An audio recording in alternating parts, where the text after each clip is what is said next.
കാലത്ത് ഉച്ചയ്ക്ക് ഒന്നും കഴിക്കാതെ വൈകുന്നേരം ജിമ്മിന് പോയി വീട്ടിലെത്തിപ്പിക്കും ഒരു ആനയെ തിന്നാനുള്ള വശപ്പ്.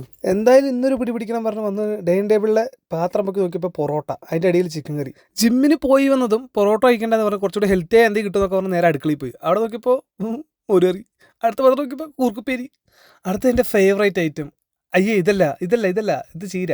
ഇതാണ് എനിക്ക് ഉണക്കമീനിൽ ഏറ്റവും ഇഷ്ടപ്പെട്ട മീൻ, കുഞ്ഞൻ സ്രാവ് പൊരിച്ചത്.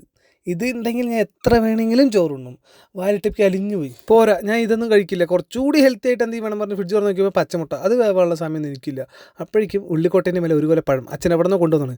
അപ്പോൾ നമ്മൾ വിഷയത്തിലേക്ക് വരാം. ഈ ഒരു കൊലപ്പഴം ഇരുന്ന് തിന്നലാണ് ഇന്നത്തെ എൻ്റെ വീഡിയോ. കൊല ചെറുതായതുകൊണ്ടും പഴം ചെറുതായതുകൊണ്ടും എനിക്ക് നല്ല ആത്മവിശ്വാസം ഉണ്ടായിരുന്നു. 1, 2, 3, 4, 5, 6, 7, 8, 9, 10, 11, പടയപ്പാ 12.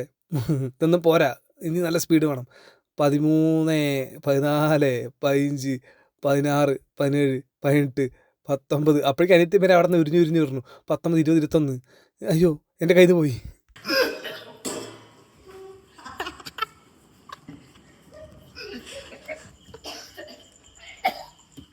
അങ്ങനെ 22 പഴം മാത്രം നിന്ന് ഞാൻ എൻ്റെ തോൽവി സമ്മതിച്ചിരുന്നു. ഒരു യുദ്ധഭൂമി എങ്ങനെ ഉണ്ടായിരുന്നു നോക്ക്. അയ്യോ, എത്രയും പഴം ബാക്കി. അതിന് വേണ്ട ചേർത്ത് അമ്മേൻ്റെ നിന്ന് കൊണ്ടു.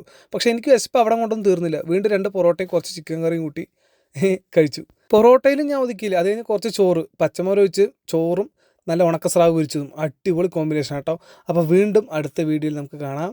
അതുവരെയ്ക്ക് okay, bye bye, tata, see U.